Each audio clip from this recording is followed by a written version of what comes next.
පුතේ පොඩ්ඩක් ඉන්නකෝ. පුතේ මට පොඩි උදව්වක් කරන්නකෝ. මොකද්ද මාමේ උදව්ව? පුතේ මගේ යාළුවගේ පර්ස් එක දාලා ගියා. මේ පර්ස් එක යාළුවට දෙන්න පුළුවන්ද? මොනවද පුතේ කල්පනා කරන්නේ? මට මේ උදව්ව කරන්නකෝ.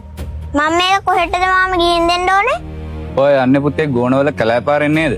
ඔව් මාමේ. එතන කැලේ පටන් ගන්න තැනම මාමා කෙනෙක් ඇති. ඒ මාමාගේ අතට මේක දෙනවද? ඔයා මේ ගිහිලා දුන්නොත් මං ඔයාලට රුපියල් 500ක් දෙනවා. මට සල්ලි නම් එපා මාමේ. එහෙනම් මේ උදව්ව මට කරනවද? හරි දෙන්නකෝ මාමේ. මම මේක ගිහින් දෙන්න.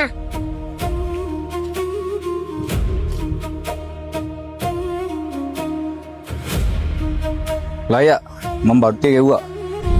ඔබ කොහොමද බට්ටි ගෙව්වේ? හැමතැනම පොලිසියනේ බං. බේ ගැන හිතන්න එපා. මට පොඩි එකෙක් සෙට් වුණා. මම පොඩි එකා ගත්තේ බට්ටිය ගෙවුවේ.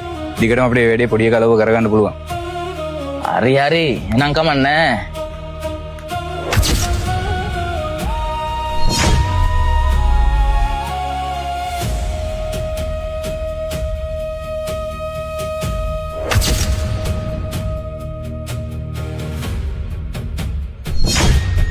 පුතේ ඔයාලට මාමා කෙනෙක් මොන හරි පාර්සලයක් දුන්නද?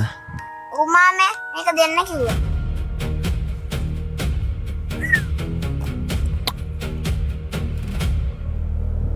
පුතේ මේ සල්ලි ටික ඔයා තියාගන්නකෝ. මට සල්ලි එපා මාමේ. මේ සල්ලි ටික ගන්න පුතේ. ඔයා දිගටම මේ පාර්සල් ටික ගෙනත් දෙන්නකෝ. අපි දිගටම වැඩ කරමු. අපි ඔයාලට හැම පාරම සල්ලි දෙන්නම් පුතේ. ඔයාට හිතන දේවල් ගන්න පුළුවන්. අපිට දිගටම මේ වැඩේ කරන්න වෙන්නේ නැහැ මාමේ. ඒ මොකද පුතේ? මාමේ උට පිටිපස්ස බලන්නකෝ. නැවතියන් දුවන්න ලෑස්තියලපා.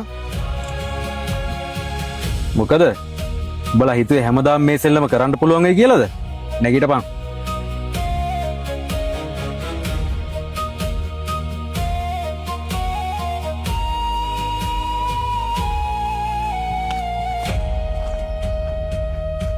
නන්දේ පොඩ්ඩක් කොහොම ඉන්නකෝ.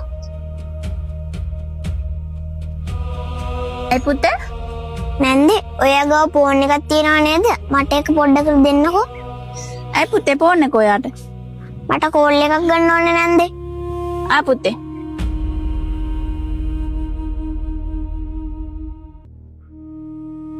හෙලෝ මාමේ.